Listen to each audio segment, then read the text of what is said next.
Okay, so yeah, so give me the feedback. Give me the feedback then. On the vision statement. Yeah, because I think the whole purpose of lesson one is to be able to write that vision statement. Yeah. It's key critical, isn't it? Yeah. So what have you found out? I think for me, the challenge was really around, and I think it's more me than anything else, that, you know, you look at the things that, where's my notes? The things that say the joy lesson, the things that bring you joy. I couldn't necessarily, okay, there's things I enjoy, but does it, you know, and so I went back to childhood, the things I loved as a child, the things I love doing now as an adult. Yeah, I love it, but does it bring me so much joy that I think, oh wow, I don't know if it's because I've become jaded as an adult and therefore nothing brings me joy anymore, or whether, you know, I'm not designed for joy. I don't know. Oh, sugar, you're not designed for joy. Of course, you're designed for. Who knows? At this point in life, you're designed for joy. 100% designed for joy. Who knows? Okay. Obviously, you know, the thing is that when we were young, when we were quote unquote innocent, when we had no care in the world, there are things we enjoy doing, and that's like, for example, like in my children, when I see them now, I try to write those things down because I know when they grow old, they might forget them. I say, oh man, I say, look, when you were young, you used to love to do this. That's a Because good idea. yeah, that's something that parents should be doing, because I didn't have parents that have that understanding. So nobody was there to tell me. Not many parents would think about that, to be honest. Yeah. So I think you want to try and find that, you know, a child, the talent is there right from a young age. When there's no conversation like, you can't do this, you can't do that, you can't do that. Hey, you know, you just have that. It flows out of you, you know, right? So the whole thing about joy is to go back to that moment when you have felt the greatest joy, right? And based on that which you have gotten the greatest joy, that gives you an indication of what you should be doing, you know. So last week, I know you spoke about traveling and doing some sort of like work that helps humanity and stuff like that. Yeah. So again, I was having, you know, off on a tangent, but it will buttress the point I'm making. So I'm doing a business accelerator program, you know, for my business, and one of the questions that was asked around is that what comes naturally to me, you know, and I was like, because they're like, you know, what will people come to you for help with? And I was thinking, I actually just don't know. So I was speaking to a friend of mine, and she was saying that for you, I wouldn't come to you for specific advice. I would come to you if I'm in trouble. I know you will find a way of solving the problem, but it's not something specific. So if I need to borrow money, I'll come to you because I know you will find the money for me. If I'm, you know, if I need something doing, I'll come to you because I know you can help me get it done. But what is the specificity in that? Do you see? And this is going back to the whole thing around, you know, what brings you joy? Because it's that kind of thing in way, which for me, I find intangible. Okay. All right. Let's talk. Abby, you got a comment to make? And if you can walk us through whether if you're able to craft your own joy moment and you're able to come up with your vision statement. Yes, I did try. Yeah. Yes. What I find joy in is being around people. I know we all said it last week as well, traveling, you know, doing things. And also for me, I'm a big foodie, so I love food. So I find joy in food. I find joy in recommending food. I find joy in people having a good time, be it eating, drinking, dancing, traveling, just doing things that makes them happy. Yeah. And when I was looking at your example when you said you went to the prison and when you were speaking to people and then you saw the hope in their faces and then you know that was your calling. For me, it was a bit hard for me to relate with that because yes, I liked making people happy. And I think for me, when I was writing the vision statement, I was like, is this a bit artificial? It's not like I'm doing something to change people's life. Just like you said, you went there and you gave them hope. So I was thinking to myself, like, people having a good time. It does, for me too, the point of it is I'm having a good time as well and having a good time with people. So how is that kind of like a vision statement? So what I did was, when I was writing it, I was like, my life vision is to use my joyful and fun attitude to make people happy and joyful, so that people can enjoy and live their lives to the fullest. I was like, okay, well, that is good, but still there has to be something deeper. And for me, charity, my core, I love doing charitable things, but the most important thing still goes around food. I like people being fed, well fed. So when I'm doing my charity, it's like to give people, so just make sure people are not hungry. So I'm still trying to incorporate that into everything I've learned. So, and obviously, as a foodie, my understanding is that it's not necessarily like you love to prepare the food, because I would have said, okay, perhaps, having a restaurant franchise somewhere is something that you could do. And then you have people that come to your restaurant and they are getting fed properly, and then everybody's happy, But you said you don't like preparing the food, No, so, I don't. yeah. Sorry, let me quickly jump in. There was a time I actually said, it's like I can cook. It's not that I can't cook, but maybe it's just the laziness to making that preparation. There was a time I was trying to make this sauce where I said I was going to start selling this sauce, my peppered sauce. And I'd done everything. When you're cooking for people, you need to make sure everything is, things are well done. So, I spent the whole time prepping this sauce and blending it, and I started frying it, cooking it with a big pot and glass pot like that. And I was cooking it. I was like, okay, once I store it into the jars, I'll take it to all these shops and I'll just start, branding it and, putting it out there. Can you believe that 2 hours after, whilst making this food, you just lost interest? The next thing I just had was a crack. Oh, you had what? You had what? A crack. The glass cover cracked inside the whole sauce. Okay. After maybe spending 4 or 5 hours doing it, and that was the last time I actually bothered. Okay. I was like, okay, right. So now okay, that's interesting. Hopefully we can get there today when I start talking about how if you don't set goals that motivate you, when life throws you a curveball, you're going to give up.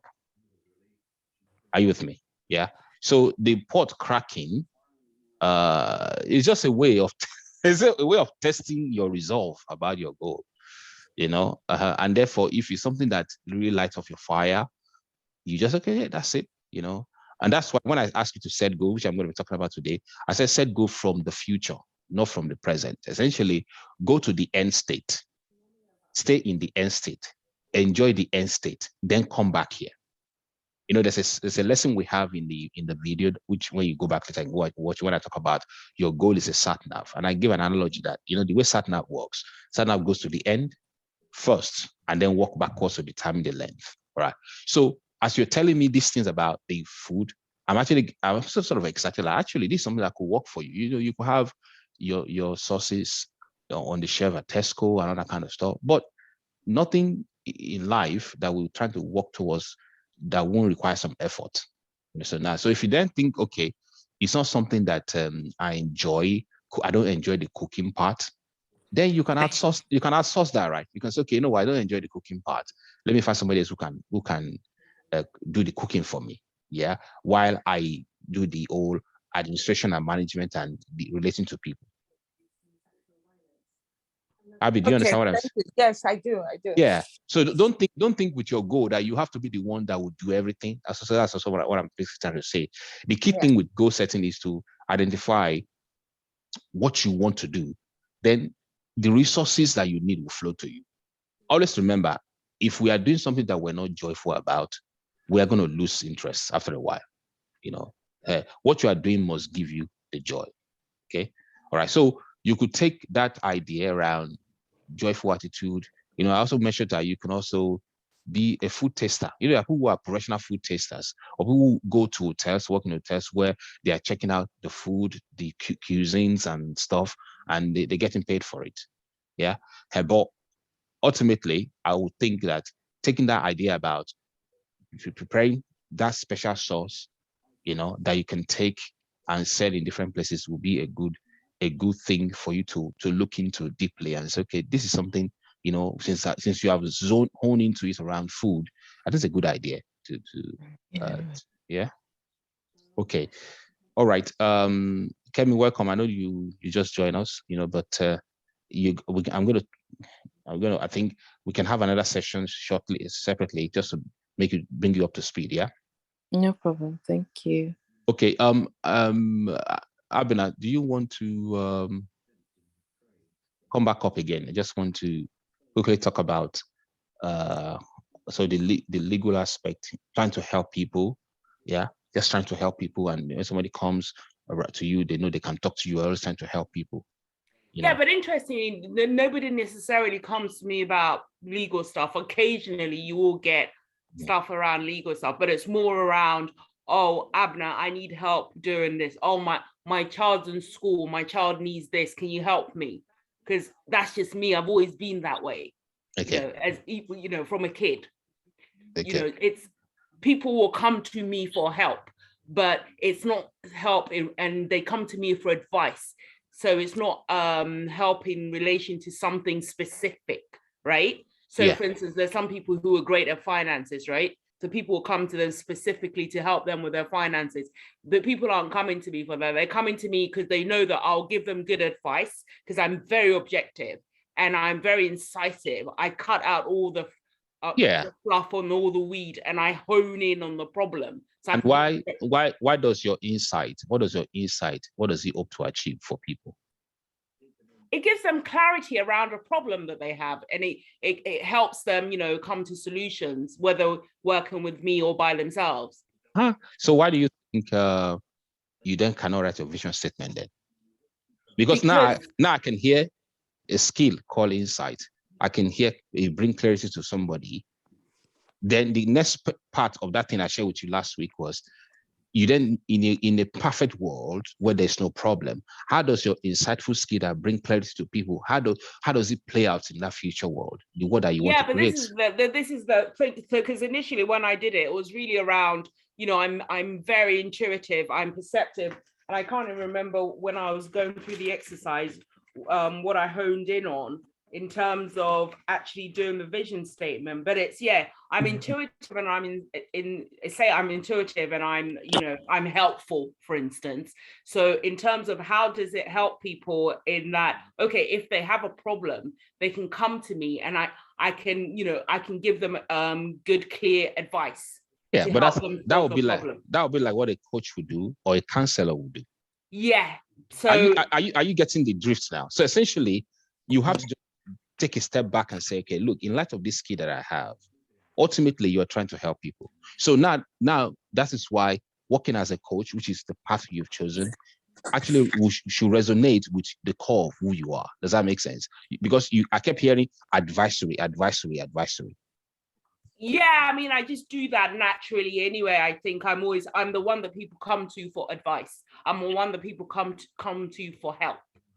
It could be help on anything. And, I'll work with them to find a solution. But I think what I'm saying is that it's not specific, right? Yeah, it's fine. Don't think about it as you could be a life coach. It doesn't have to be specific. It doesn't have to be like, oh, you have to be a health coach or a fitness coach, whatever. I'm thinking even vision in the bigger picture, because coaching is just one aspect of me. Yeah. You see what I mean? So what I would ask has to fit the bigger picture. Okay. So you need to take that means that work, you haven't done it. Yeah. You haven't gotten to the point where, because you have to have clarity around it. Yeah. Yeah, I've gone through the exercise, but when I got to the actual craft in the vision statement, I thought to myself, well, actually, okay, so I've looked at what I think gives me joy, my ultimate, and then the ultimate soul exercise or whatever. I've done the gifts paradigm. I've gone through it all. But when it came to the vision statement, I thought, well, okay, so how do I craft this? Because you need to take, so because of time, yeah, let me just hone in that. You need to take the 2 gifts you think you have, yeah, don't overstress it. Take the 2 gifts you think you have, look at how you use that gift to help another person, sincerely, what it makes them to achieve, and then put those 2 combinations, those 2 combo, put them in the world that you want to create, and say, in the world I'm going to create these 2 gifts, this is how it's going to help people in that world. Oh, okay. Well, I went for helpful and intuitive. So, okay, I'll see if I can craft something out of it. Craft it. You can send it to me. We can just work on that, because I think it's important for you to just sort of get clarity, because essentially what it means is that when we start setting goals, it will flow from that point of view. Because okay, I'll send it to you, but this is what I wrote. My life vision is to use my intuitive and helpful nature to create a world where there is love and peace, and each person lives with abundance and prosperity, in health, wealth, and happiness. Okay, so then the question now is, when you've written that, you not need to think of what are the things that I can do that will fulfill that. Does that make sense? It might be your coaching, it might be your writing books, it might be you are doing your legal, whatever. Essentially, whatever you then choose to in the form to express that, it will be fulfilling that vision. Yeah, I think I'll send it to you anyway. It needs working on. Okay. All right. I'll send it to you. All right. So Kemi, I think just for you, there's a week 1 that you just need to go through. And then the ultimate aim of that is to write your vision, your life's vision statement, which will serve as a compass, that will direct you on where you need to go. This exercise is something that you might do, a couple of times until you sharpen it, until you own into it. But the whole idea is to give it a go. Try to begin to see that, listen, there's more to life than just making money. That life has to have meaning beyond, even if you have money, it has to be used for something that aligns with your core value. Okay. Yeah. All right. Let us in today is goal setting. All right. Week 2, goal setting. The purpose of this is to learn to set motivating goals across different categories of goals.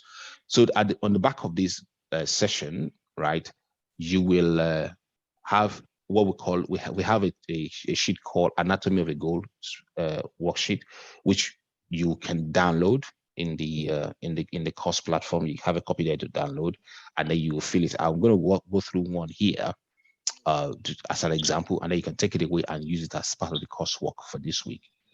Okay, so now there's a scripture in Galatians chapter 6, verse 4-5 that says, every one of you must take responsibility for doing the creative best you can do with your own life. This is what the Bible says. The Bible says you have the responsibility to do the creative best you can do with your own life.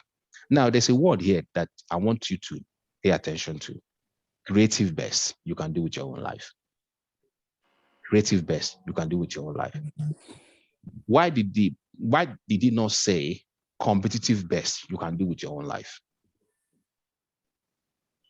Why did he say creative best you can do with your own life? Who wants to help me?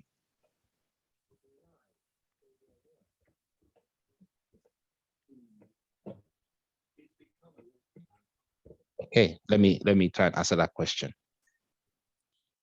The difference between creative and competition is that when we compete, we are in fight mode. We are trying to say, I have to take the territory because somebody else is fighting with me. It is a mindset that is based on there is not enough resources to go around.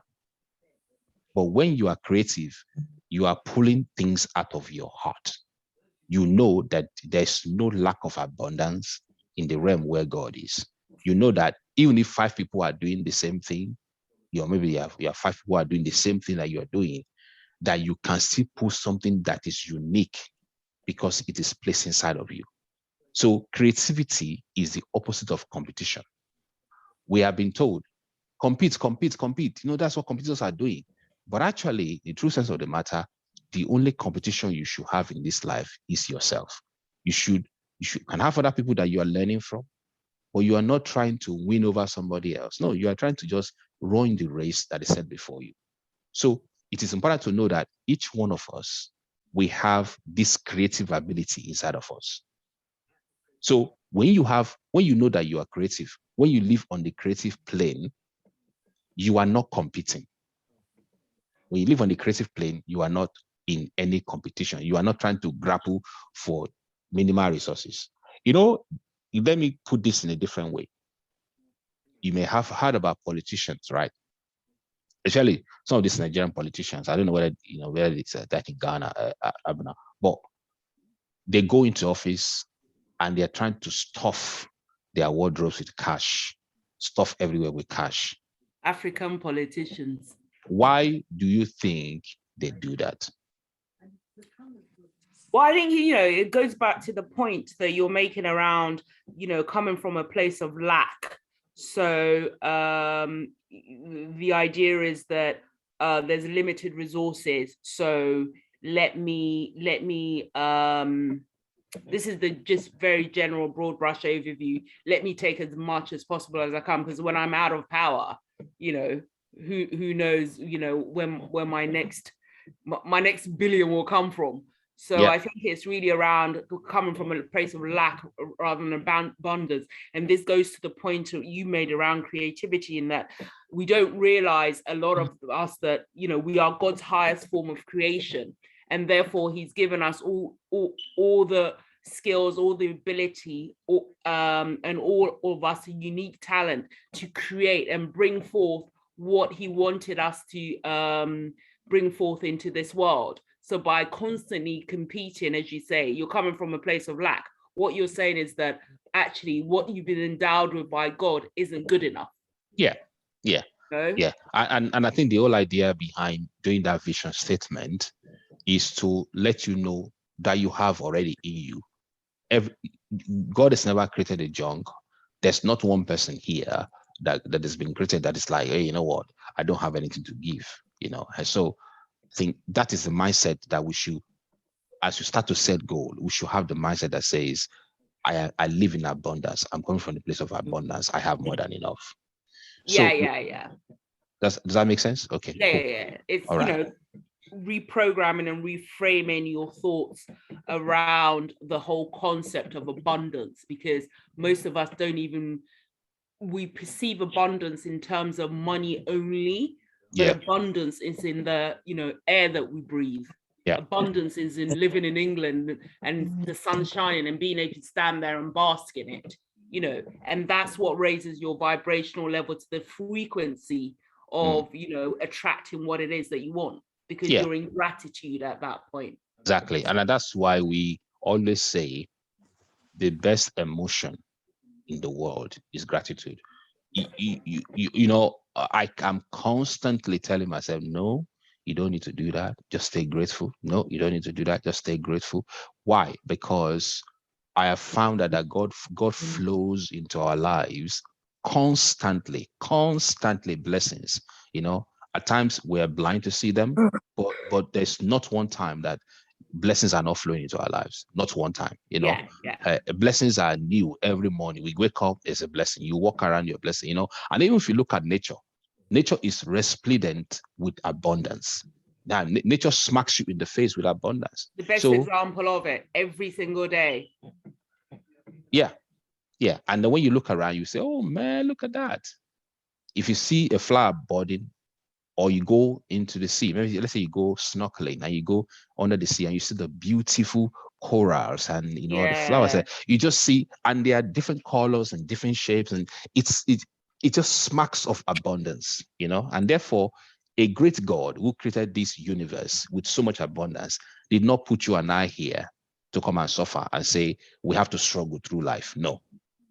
Poverty and lack is a learned mentality. It's not something, it's not part of creation. It's a learned. We're programmed into it. And if we're programmed into it, we can program ourselves out of it. Yeah, All right. yeah. So when you start to set goals from a place of abundance. Okay, I think that's a key thing there.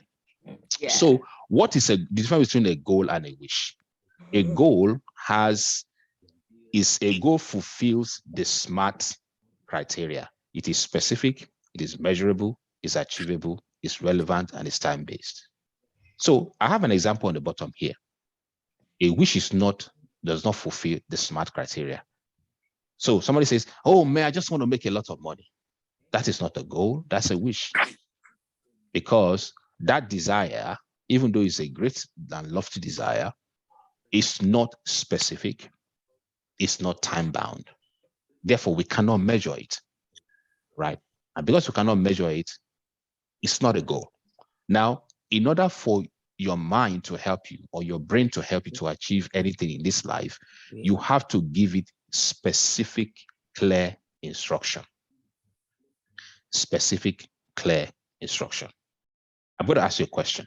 Have you ever been in a place before where you are looking for something in a room? Okay, let me take a step back. Let me paint a scenario for you. You go into a hotel room. Everything is well laid out and things are placed in the right place. And you go to another hotel room. Everything is all over the place. In which one of these two rooms will you feel like you can function and bring out your best? Who wants to help me? When you walk into the first hotel room that is well laid out, what feeling, how do you feel as you step into that compared to a place when you come in and the whole place is scattered? Who can help? Well, clearly the place with order, because your mind and your subconscious mind works with order. Okay. All right. But Abby's still there? I'm still here. So what do you walk into that your hotel room in Dubai, and it's all very laid out, everything is posh. You're looking through the window, it's so clean, organized, the towel are folded and arranged. And you come back into another room and say everything is all scattered. Can you explain how you feel in both places? This could be the same room. Felt in the well laid out place, joy, happy, like, okay, this is, things are, just joyful, in a happy state, ready to just, be relaxed, do everything that, your mind wants you to, just a joyful, enjoyable state. In the one that is not well laid out and scattered, anger, annoyed, know, like, okay. So Let me ask you a question again. Mm-hmm. Abby, when you get into that hotel room that is well arranged, I want to understand, what's the first thing you want to do? Well, if I saw the bathroom, I probably want to take a bath. Okay, that's good. All right. Yeah. Okay. Kemi, what will you do first when you walk into a well-arranged room? In a hotel, you just flown in from London to Dubai, and as you walk into your hotel room, it's well laid out. What's the first thing you want to do? I'll put my things away. Enter the room and put my things away. Or of course, check everything. Okay. All right, that's what you do. Check everything in the room. All right. Okay. What about Abena? What would you like to do first? I would just take a moment and stop and just appreciate the beauty of the place. All right, you appreciate the beauty of the place. Yeah, all right. Just the fact that I'm in this beautiful, well laid out, furnished hotel room, and just the joy of being in a position financially where I'm able to, get such a fabulous hotel. All right. I'll fantastic. You stop. I'll just literally stop and take time to breathe it in. Yeah, that's good. That's good. Take pictures as well. Yeah. You gotta take pictures, especially these days with the phone. That's good. That's good. You know what I do first, Abby? Those times I used to travel, the very first thing I do, I just lay on that bed. Honestly, I will not go into the toilet. I will not go anywhere. I just put my back down. I just say, what a beautiful thing. And I just lay on the bed. So we all have different expression, but the key thing we're getting out of here is you will do, there's an appreciation, there's a joy that emanates, there's a way you feel inside. But you know, your brain is not different from that. When your mind, when you don't have goals and direction where you're going, you are going to be frustrated inside. There's a level of frustration. You know, you're going to be frustrated. But when you have goal and direction, there's a way you feel, you know, and that goal has to be specific. So you should be saying, I will have £10,000 in my savings account by so and so date. Now, when you say that, you are specific. So a goal is an idea of your desired future state, that would require you to plan and commit to achieve. I want you to understand that the word commit to achieve, because goals don't manifest themselves without some sort of action from your side. You know, you start to work towards it. You know, you start to make, you know, when you set a goal, you start to do things on a daily basis consistently, you know, but you are doing that from a place of support because you know that God has got your back. Okay, so now if you look in the next slide here, I want to talk to you about this one. Your goal is your sat-nav. I've spoken about this earlier. When you want to go to a place, I've explained that when you put your postcode of your friend's house in your sat-nav, what normally happens is that the sat-nav goes to the destination where you want to go, and then the sat-nav begins to walk backwards, right? So, and when the sat-nav walks backward, essentially then determines how long it's going to take you to get there, and then tells you it's going to take you 5 minutes or 10 minutes or 1 hour, whatever, to get to where you're going. But it has to have clarity about the end point first. Does that make sense? So when you set goal in your life and that goal is definitive and fulfills a SMART condition, automatically you are setting clear direction for where you want to go. So you start from where you are and you're going to that place. Then the map is drawn on how you're going to get there. Now, at times, we want to know every single step we need to do to get there, but it's not necessary. You just need to set a goal first and start with the first thing that you need to do. As you do that thing, the next one is going to be made available to you. Right? So the way where you can achieve your goal is, you set this big goal, you have clarity around that goal, and then you say, okay, this is where I am now. I know I've done an assessment of where I am and I'm going to that place. Okay, now let's go. As you begin to take steps towards moving in the direction, the things begin to open for you. Now I got a question. If I'm going to my friend's house, I put a sat-nav there, sat-nav had mapped the route for me, but I refuse to drive the car or to move, will I get to the destination B that I'm going to? Will I get there? No. Why not? You may get there, but it may take a bit of time. But you didn't move, Kemi. You didn't move at all. Okay, you don't move, yeah. Okay. You said it, yeah. You said the plan, but you did not move. Yeah? Okay. Yeah. Are you gonna get there? No. It's unlikely, isn't it? Yes. Okay. So what do we learn from that? You will not. What do we learn from that? What can we learn from that? Sorry? You need to move. You need to put something down, and then whatever you put down, move with it. At least take action. Yeah. Take action. And if you remember, okay, I'm going to show you in a moment. Take action. It is when you set a goal and you begin to take action. Take the first inspired action. There was one time when we were in Nigeria, we went to hire a house help, right? And my wife demonstrated this to me perfectly, right? We prayed about it. We say, oh God, we don't want anybody that will come and steal our stuff. Blah. We just prayed, God give us a house help, And then I said, okay, let's wait and see what's up. I know my wife said, no, we've prayed now. Let's go. And then she just called the next random person. I said, let's get me a house help. I kind of find it quite interesting because before you know it, we found somebody a house help. And the lady lived with her for a while, right? But what I learned from that is when you set a goal and you have clarity around the goal, you start getting impression in your heart to do something about that goal. Just take that step. Take that step.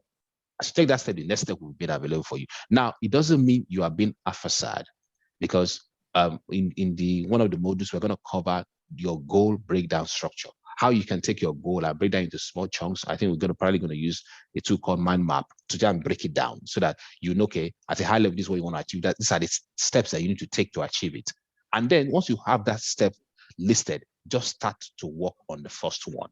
As you work on the first one, there might be a need for that, maybe step 2 or step 3 to be reshuffled to be step 4. And then you do that. Okay, so in the course, I explain a bit more about this SatNav approach. I explain how SatNav works and all that. Please, when you have a moment, go back and watch it. Now, this slide, we're talking about the power of goal setting. Some of you may have listened to this before because I think I shared it in a free masterclass. But the key thing is, this doctor did this research on 267 participants, and the first group is, she said, think about your goals. Second group, write down your goals. The third group, share that goal with a friend. The fourth group, get a weekly progress report with somebody. And as you can see on the screen, group 1 achieved the goal. After 4 weeks, they were able to achieve 43%. Not bad. Not bad, because somebody is thinking about the goals. Imagine somebody who's not even thinking about their goals at all, just winging it through life. It means they might not even get 43% achievement. But the person that actually got tremendous achievement here, the group, is the group that is in group 5, 76%. Because why? They were doing a progress report to somebody saying, this is what I'm doing. This is what I'm doing. So those who were in group 5 achieved 33% more than those who are in group 1. So what is the one thing you learn from here? What's the one thing you learn from here? Oh, I think for me, when I did this, I think I got to this stage as well, that, you know, thinking about the goal, because, you know, some of the things I do around constantly visualizing the goal, that really helps, because again, it gets you to the stage where, you know, your subconscious, you know, gives you ideas around how to achieve the goal. I think you mentioned in one of the videos, and I think maybe it was the last week's video, around, you know, when you set a big goal, you know, you start thinking big in terms, or you start getting big ideas around how to achieve it. And I think for me, that's one of the things, really picking up, thinking about the goal. Yeah, thinking about. So I think there's a saying that says, energy flows where attention goes. Yeah. It was Tony Robbins or something that said it. You know, so essentially we're saying that where you're putting your attention to, you start to flow energy into that area. Yeah. Because everything in the world actually vibrates. You know, everything vibrates. Because everything vibrates, everything has a frequency. So if you start to think about, I want to make $1 million. The more you decide to make $1 million, you start to think about it all the time about making $1 million. The ideas on how to make that $1 million will start to pop up. And I think we look at the RAS last week, Reticular Activating System, right? I said, I don't know, did you guys watch the RAS? Yeah. Okay. Abby, did you watch the RAS? That video about the RAS? Yes, I did. Okay. And, you know, the RAS is a powerful portion of the brain that constantly brings to your awareness what you're focusing on. So the more you focus on abundance and getting better and growing, the more you're going to be getting that into your life, because the RAS keeps bringing your awareness to those things, right? Okay, so Abby, what one thing do you learn from this particular session? The RAS, or this one you're talking about? This particular one, this great. Okay, so for me, it's taking action. Taking action. Fantastic. I love that. Taking action. I think what makes the difference between group 5 and group 1 is taking action. So you have thought about the goals, you have written it down, you share it with a friend. But actually, when you start to have a weekly progress with somebody, it means you are checking the progress that you are making. And that is why getting an accountability partner is absolutely crucial. Absolutely crucial. So I would like us to have, if you are open to it, think about it, maybe between now and next week, how to have an accountability partner among the groups that are here. You just pair each other, pair up, and try and if again, it's up to you what you don't have to do people in this group if you don't want, but if you want, I think it would be nice to have people that you're growing together somewhere. You're checking up on each other and say, okay, how far would that go? What do you say you're gonna do? So after we set the goal, I'm going to come back to this accountability partner conversation to see if it's something that you are open to find somebody else that you can share your goals with. It doesn't have to be all of that. It could be one or two goals where you are accountable, to that person. Say, oh, this is what I've done this week. This is what I said I was going to do this week. This is what I've done. You know why that is important? If we don't set accountability or deadlines, we're going to think about the goals and nothing's going to happen. But when you start to take action, it makes all the difference. Okay, breakthrough goal. Breakthrough goal. A breakthrough goal is a goal that will require you to grow, period. So let's say you are earning 100,000 this year, you want to earn 500,000. That 500,000 is a breakthrough goal. So if you want to earn 500,000, and you're earning 100,000 now, it means that you have to think about the things that you have to do this year. Means that you have to close more sales. Or that's if you're a business person, but if you're a professional, it means that you have to grow yourself to the point where when opportunities come that will give you that 500,000 job, you are prepared to get it. So, but the challenge that will happen, I want to show you something quickly here that will happen is when you set a breakthrough goal, something happens. And I want to talk about it here so that, it will help you. See, on the slide here, I have what I call, I actually don't know what I call it, but it just is a depiction of what normally will happen in your mind when you set a breakthrough goal. In my project management course, when people come to the class, the first thing I do is I ask them to set a goal. How much you want to make? Now if maybe somebody used to be a train driver or ticket operator, they've never earned maybe 500 pounds a day before, and I ask them, how much you want to earn? And the person says, I don't know. I said, oh, pick a figure. And when you ask them to write, they write maybe 300, 350. I say, is that the best you want? No, I want more than that. They write it down. But the first moment that person writes it down, something happens in your tummy. You start to feel funny in your tummy. Why?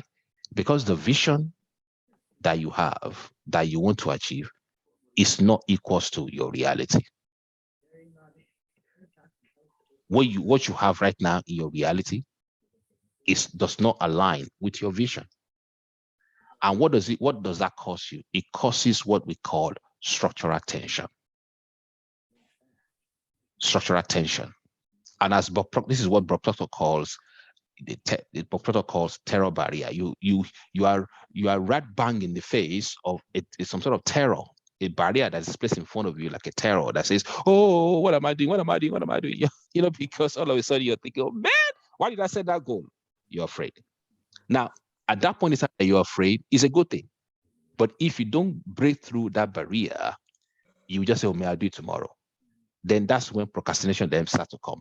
Oh, I'm due tomorrow. Oh, may I do it tomorrow? Oh, I'm not ready for it. Now you talk yourself out of the vision that is in your heart. So the example that Abby gave us the other time. Abby, now you're with me? Abby, you're with me? Oh yes, Abby said Abina. No, Abby. Sorry, Abby. So Abby, yeah. so Abby, your cooking skills. What hit you right in the face with the brokenness of that glass into that stuff? Is a barrier. Yes. Yeah, and the thing is that you have to ask a question. If I have a vision that is so warming to my heart that I want to live and breathe every day, I can already see myself in the end state of fulfilling that goal.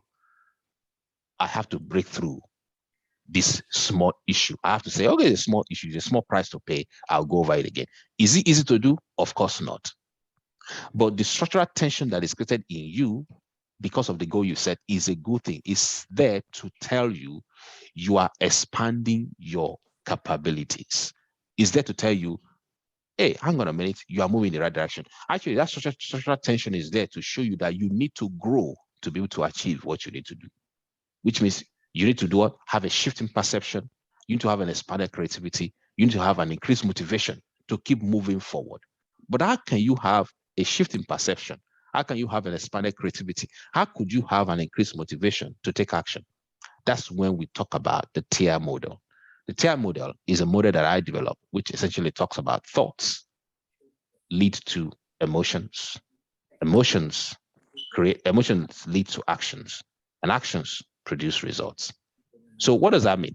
It means right in the middle where you have this social tension going on, you need to start to choose a different kind of thoughts that will help you to say, play back what you wanted to achieve. Okay, I wanted to have my sauce in all the stores in the UK. Go in your mind's eye now. See yourself sign a contract with Tesco for $500,000. See yourself in your mind's eye having your sauce displayed in the store. See yourself in your mind's eye where your sauce is being bought by somebody in Liverpool, maybe. See them using your sauce to cook their food. As you begin to play that image in your mind, which is what I've been referred to as visualization, what you are doing there is you are reprogramming your thought process with visions of success. The more you do that, the more your emotions will begin to change. Instead of anger now, you start to get pumped up and say, come on, I'm going to do it. I can do this. And then guess what you do? Right there and there, you have a shift in perception, you have an expanded creativity, and then you get motivated to then take action. And as you take action, which actions that are coordinated with this new vision, this way you now see the world, guess what's going to happen? You are going to get the result you believe in. Does that make sense? Does that make sense? Yeah. Okay. Any question here? Any question? Okay, let's move on to, this is the GAS system. I'm going to just whiz through it, but the next slide is really where I'm going for today's class. The GAS system essentially is about setting goals, planning the goal, executing the goal, monitoring the goal, and closing the goal. So you have a goal, you set it, which I'm going to show you how to do that. Planning, you put all a plan together. Another plan is where we do our goal breakdown structure, where we take your goal and break it down into small chunks to help you. And then it should be like a, what they call it now, a blueprint that you can then begin to work on. As you begin to work on it, there are things you should be doing as you work on your goals. How to keep motivated. An example of is to have an accountability partner, and then you monitor. Monitor means you're checking, am I making progress? If you say you're going to do something at so and so time, are you doing it? You have to put monitors in place. And then when the goal is achieved, you should learn to celebrate achievement of your goal. I will say that again. When you achieve a particular goal, you should celebrate yourself. You should buy yourself a gift, buy yourself a thank you card to say, you know what, Davis, you did a good job. Well done. Does that make sense?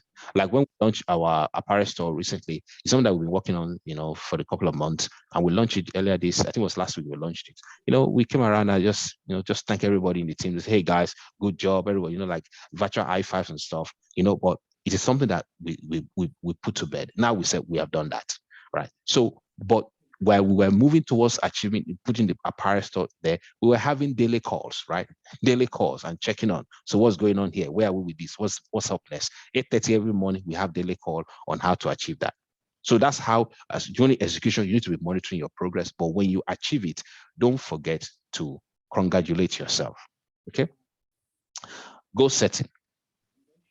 So the anatomy of a goal, you have it on your platform. You will have the copy. I don't know whether you were able to get there to see it, but we have it. I didn't get to this stage.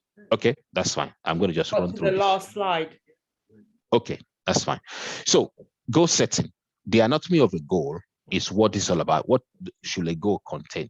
A goal should talk about what you want, why you want it, when you want to have it. But the next bit that I want to talk about, which is very, very, very important, is how will you feel when you get it? Very important.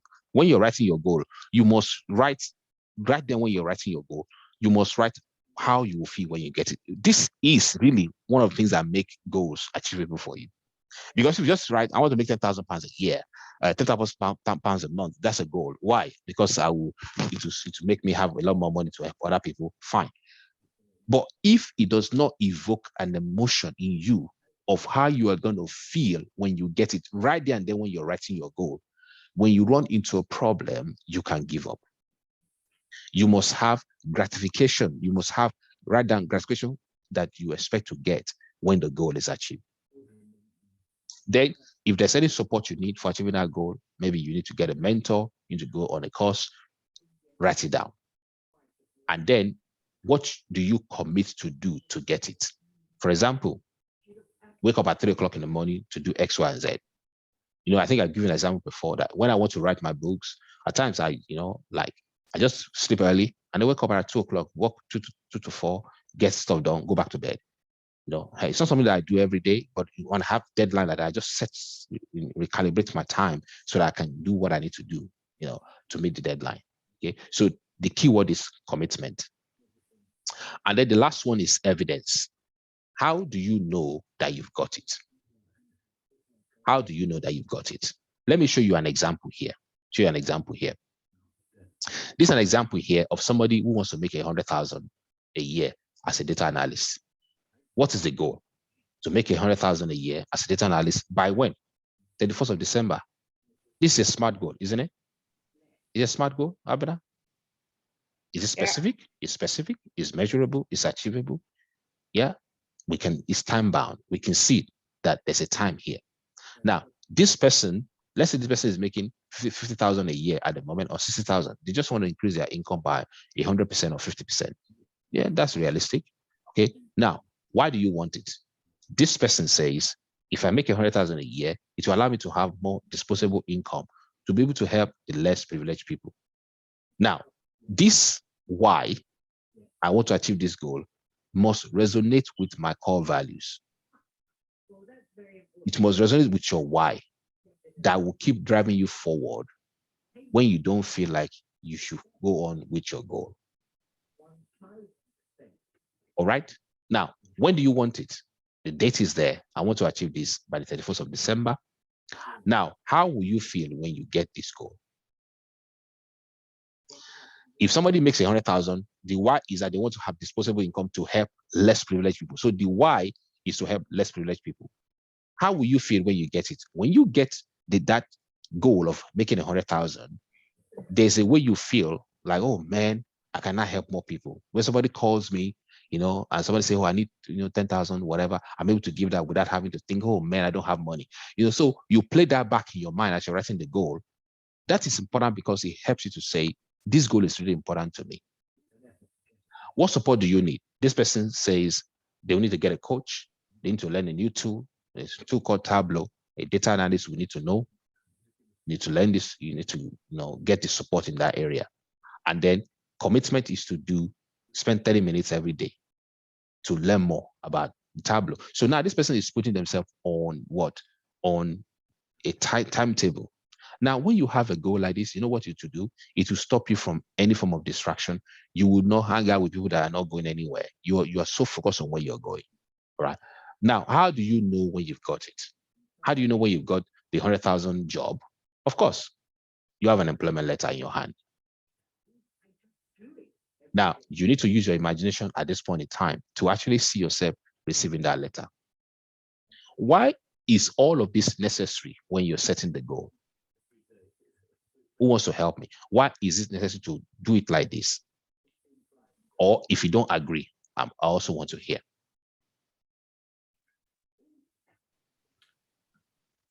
So I think for me, it's really around knowing your why and, being connected to the emotion of it, of what it is that you want to achieve, because if you will come across obstacles in reaching that goal, if you don't know your why and you are not connected with the goal emotionally and you have a strong desire for it, you would crumble at the first hurdle, and you would let the obstacle get in your way of achieving the goal. Okay, that's fine. So you're saying the why of defining that goal is very important. Yeah. Okay, but it is important to understand the why when you are defining the goal. Do you understand well, this is what I'm really trying to say, that you should not set goals randomly. Like, okay, I want to make $500,000. You should set, I want to make $500,000, but the why must be at the back of your mind when you're setting that goal. And what because that's what drives you, isn't it? The why. The exactly. $500,000 itself, I mean, it's just money. Money is just energy. You wanting to earn money for a reason, right? Yeah, exactly. And therefore, when you're writing the goal, if I put this in this spreadsheet, when you're writing the goal, you should put the way you are going to feel, right, when that goal is achieved. So you should put it as part of that goal when you are defining it. Very, very important. Yeah. Look at here. The person says, I'm so happy and fulfilled that I could feed 100 people with my spare cash. Essentially, that is the picture. So every single time I'm thinking, I want to make 100,000 a year, that picture of feeding 100 people with that spare cash, the feeling of joy and happiness that the person will get by being able to achieve this is actually what gives the momentum to be able to keep moving forward. That, I don't know, is that there's a bit of background noise. I don't know where that's coming from. Oh, it's me. Hold on. You are working with Putin or what? Okay. So Abby, are you there? I'm here. I'm just muting, so there's no background noise. Okay, that's fine. So this is the anatomy. I think that's the last. We'll just do one exercise. I think we'll just do one exercise, and then we should be okay. So this is the how to set a goal. Abby, I know you're kind of familiar with this anyway, you know. Yeah. So I think we just need to take it, and you need to take it and write a goal. In the anatomy of a goal worksheet, I think, let me see if I can bring it up. Give me 1 minute. Can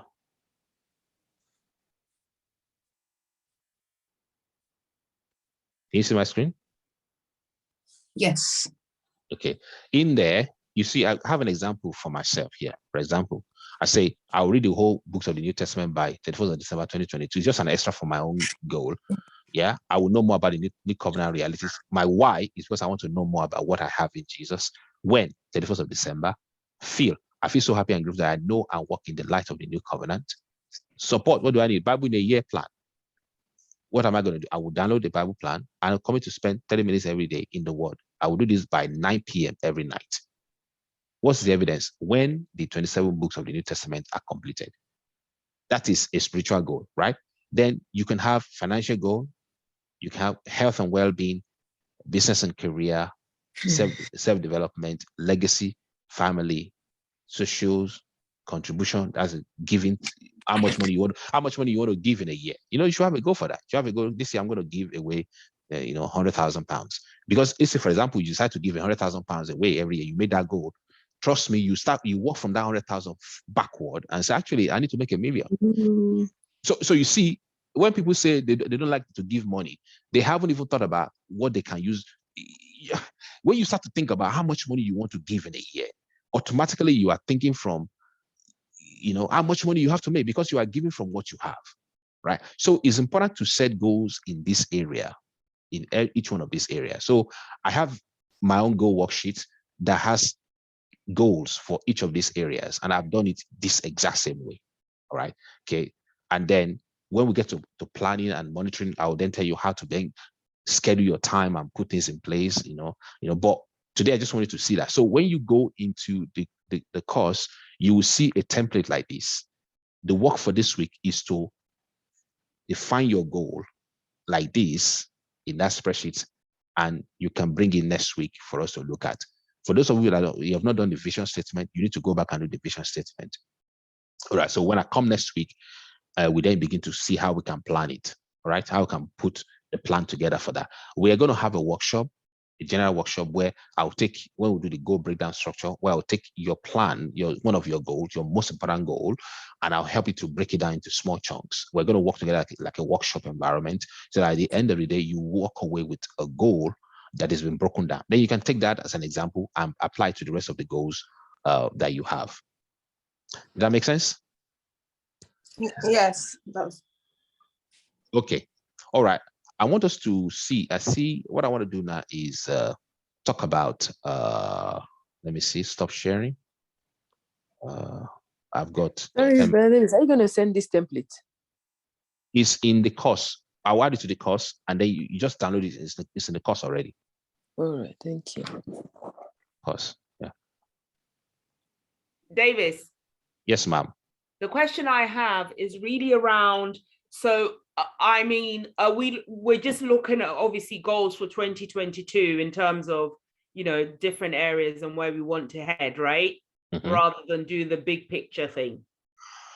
Whichever, if it all depends on what you want to achieve. I'm here to support you. Does that make sense? If you want to do the way the template will still work for bigger vision goals. You understand? If you want to, let's say, for example, you have a goal to do something in 5 years. You know, let's say you want to become the top dog in your career in 5 years' time. Actually, in the template I sent to you, I don't know whether I have it there. There is a tab there for strategy. Essentially, it talks about 5-year goal, 10-year goal. We can fit that in there.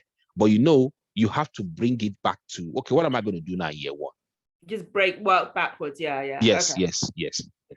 Okay, I'll stick to my 1-year goal for now in terms of clarity. Yeah, and then we will break that down, you know, because once you make progress in that space, you can then go on to the next level. You know, I got like 5-year goal, 10-year goal, but I'm not focusing on them too much. You know, like I just write them down, put them in my subconscious mind. So, for example, I have a goal to travel around the world. You know, just okay, I want to take my wife and just go around to every state in the world. It's a goal that I've put, it's like my bucket list, right? But I'm not looking at that every year, in every day. I just put that somewhere. Okay, that's something I'm going to do at some point. You know what I mean? So it is good. I think there's Jack Canfield says, write 101 goal list, you know, like your bucket list. So you write it and just put it somewhere. From that time, you just check it, right? Okay, but you're working in the now on those things that you need to focus on to move you forward. All right. One thing I said here is that don't write negative goals. Don't say, if you're trying to lose weight, don't say, I will lose 45K of weight. Right? I will achieve a healthy body image of so and so. Why is that? When we set negative goals, I think it's already in one of the things I shared in the program, our subconscious mind feels that we are going to be losing something. And when you feel like you are losing something, the mind will not cooperate with you because the mind has been set up to support you to keep you alive. So set goals that paint a picture of what you are going to be gaining, not what you are going to be losing. How that makes sense? Yeah. Okay. All right. Okay. Now, this next slide, I'm going to just share the screen. I want to do this exercise, taking 100% rest. No, let me not do this one. I'll do that. Let's do this one. E plus R equals to O. E plus R equals to O means E is event, R is response, O is outcome. Event plus response equals to outcome, which means there are external events that may happen to you. You don't have control over them. Yeah. But your response, you always have responsibility for how you respond. And it is your response that then determines your outcome. Event happens, your response determines the outcome. For example, COVID happens in the world, right? We can't do anything about it. Yeah. But you can respond to COVID in the best way that you can respond to. For example, you know, depending on your level of faith, you can say, you know what, I'm going to keep myself like this. I'm not going to do that. You know, you can have a meeting where you say, oh, I don't want anybody coming to my house. You are responding to that event to get a different outcome. Okay, so what this is essentially saying is, as you begin to set your goal, bear in mind that you are responsible for the response you are going to get. When you hit a challenge in the way, it is how you respond that will determine the outcome. The easiest response is to panic and worry and be anxious, but that emotion never solves problem. So if I'm working towards my goal and I face a challenge, I need to ask myself the question, what is the right response for me to take here? And then that will help me to get different outcome. Okay, so I'm going to do an exercise. I'm going to break us into groups for 2 minutes. Yeah. And then I will ask us to do this exercise. Now, this exercise is called taking 100% responsibility for your life. Okay. Now, I'm going to share on the screen here. Share on the screen here this document. We're done. We're going to finish now. Abner, finish now. Okay. So this when an event occurs, your response could be you have 3 responses, right? Your behavior, what you say and how you say it, your thought, what you say to yourself, and the beliefs you have, both conscious and unconscious, and what you keep in front of you. Very important. When an event occurs, you have to respond. When you respond, you can do 3 things. You can check what you say, how you say it, what you say to yourself. Very important. The most important voice in the world is your own voice telling you you can or you cannot do it. Yeah. And your belief system. And then the image you keep your eyes in your front. Yeah. So there's this thing here. It's called responsibility STEM worksheet. Yeah. Now I'm going to post it in the chat. Let me just bring it up. I'm going to post it here. Please download it, and then you can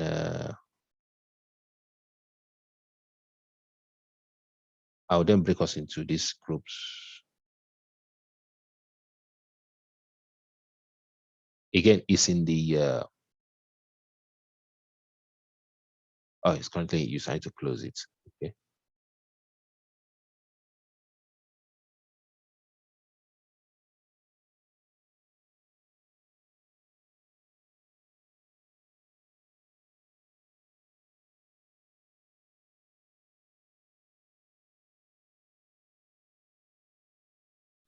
Okay, if you have it, you should have that now in your, please download it. And then I'm just going to break us into groups, and then we'll come back and round up. Okay. You are on mute, Abner. What this is expected is you're meant to do the responsibility. Can you see it? Are you able to download it? You're on mute, Abner. I can't hear you.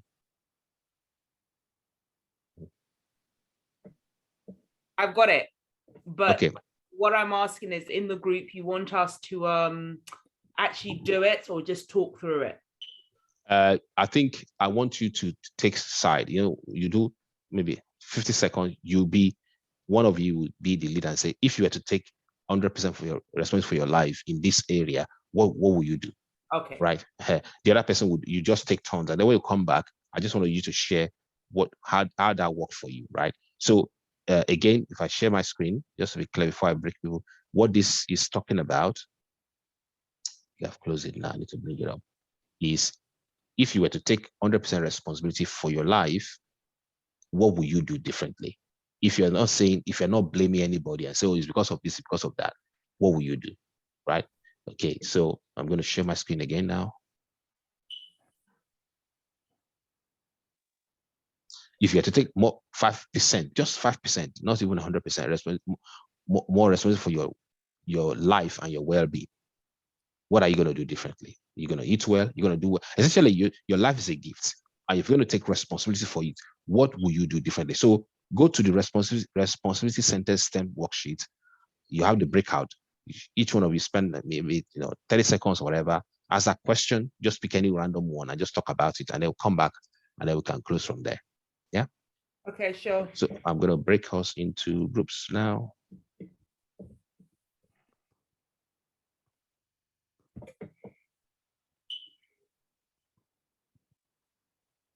For here, so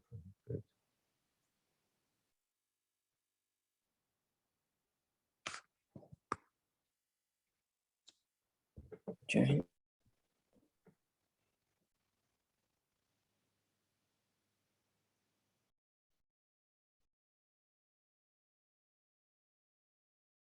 We didn't have the You didn't have. So we were like the slide.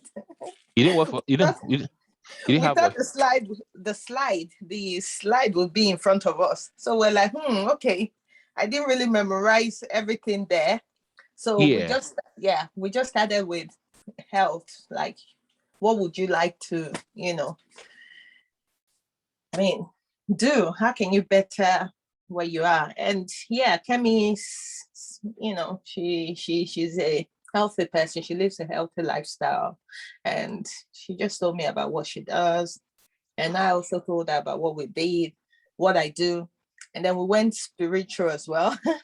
We talked about, okay, what else, what does she enjoy doing? And there was something that she said. Kemi, I don't know if that's okay to share.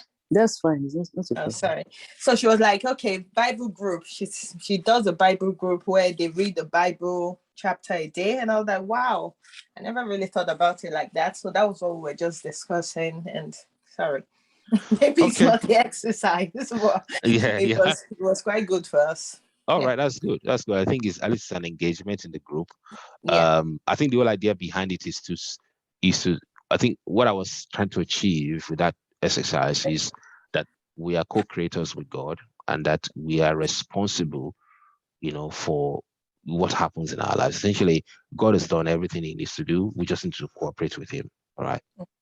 Okay. So if you take a bit more responsibility in the gift you've been given, in the talent you've been given, in the job you do, whatever it is, just say, look, I'm responsible here, therefore, responsibility means response to ability, right? So you have to respond to that ability that you have been given. So that's what responsibility means. So it's my job to respond to the ability that I've been given. Just like even have a talent, I'm responsible for developing that talent. Yeah. Okay. All right, Abner, do you want to got 30 seconds to speak? Is there anything that you would like to share with the group? You're on mute. From forgetting this mute thing here. I think for me it's a very useful exercise, but because it's quite easy to not take responsibility, isn't it? And to blame everything outside of yourself when really, when you point all the fingers, they always point back to you, right? So it's always about you. And as you say, we are co-creators with God. So unless you take action towards your goals, you're not going to get very far, and God will leave you to it. I know with the talent thing, and I think one thing that I always remind myself is about the parable of the talent. There's a parable of the talent in the Bible where this master gave 5 talents to one, 2 talents to one, and 1 to 1, and the one that got 5 talents went to do business with it. Essentially, took responsibility for the talent and make it work. The one that had 2 did the same thing, but the one that had 1 went to bury it. And when the master came, the master didn't take it funny at all with him. I said, look, he called him, you are an unprofitable servant. Unprofitable servant means, the person lived their life without really using anything with the talent that they've been given. And that's why I keep talking about that vision statement. We need to go back. You need to go back and nail it. You understand? Because you want to do things that when you get to the end of your life, you want to say, you know what, I've done what I've been called to do here.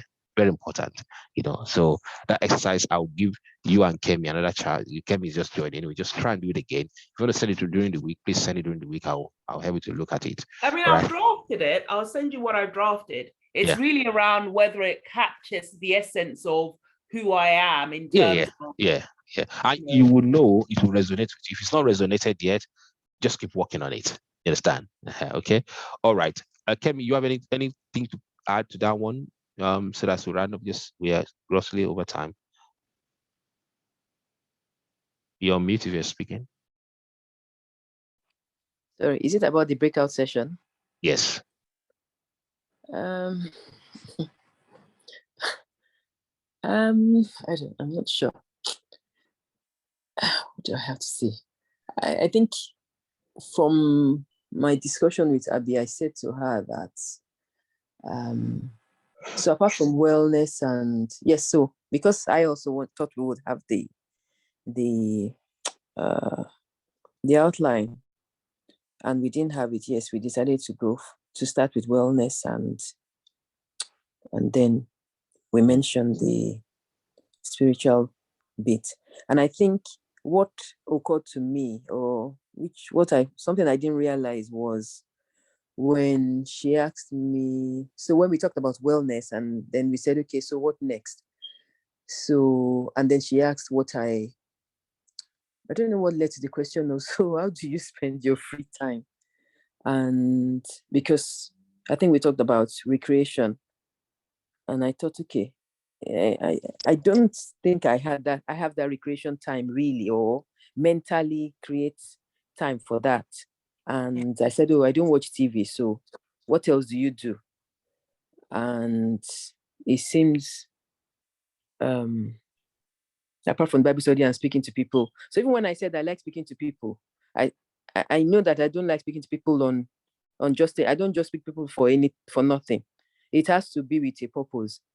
And so it got me thinking, because I then said, so it seems I may have the spiritual bit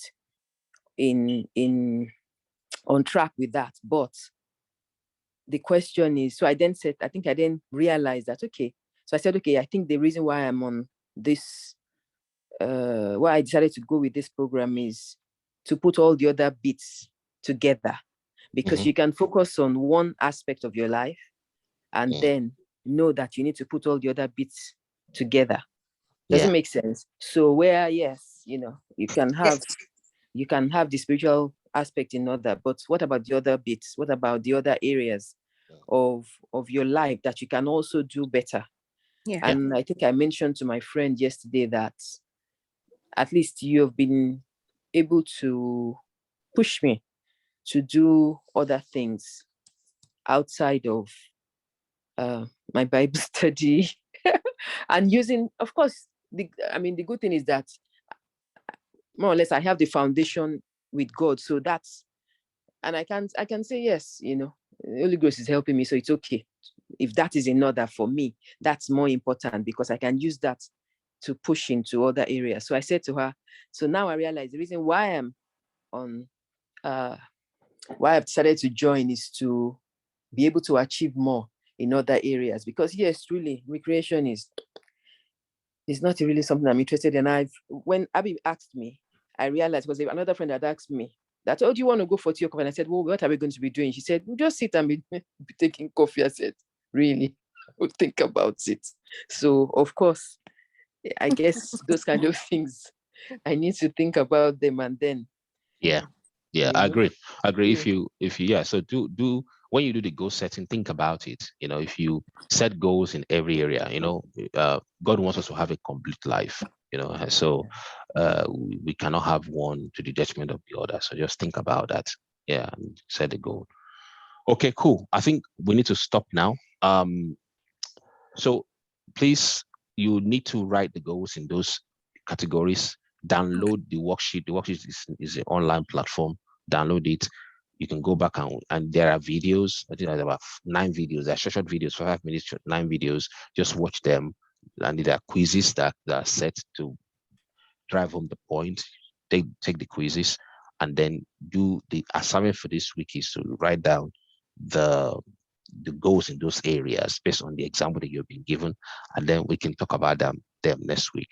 Yeah. For Abena, please, actually, if you want to send me the vision, do send a vision statement. And Kemi, please, when I add you to the course now, you need to just do week 1 and get the vision statement done for week 1, and then you do week. So I think you got to be catching up. But I guess something that you can do in half a day, you can get all of it done in half a day. Just set some time apart. Yeah. Okay. All right. Thank you. Thank you. Have a good one. So, bye. Thank you all. So you want us to sort out accountability in the groups, yeah? Yes. I wanted to, because we don't have a full house here. We'll do it next week. You want to do it when there's a full house? Yes. Okay. Yes. Yeah. Accountability is needed after you set the goals. You then start to talk about accountability. Okay. So you're not looking at now. Okay. No. All right. Okay. Thank you. Thank you. Good night. Good night, everyone. Good night. Bye. Thank you. Bye.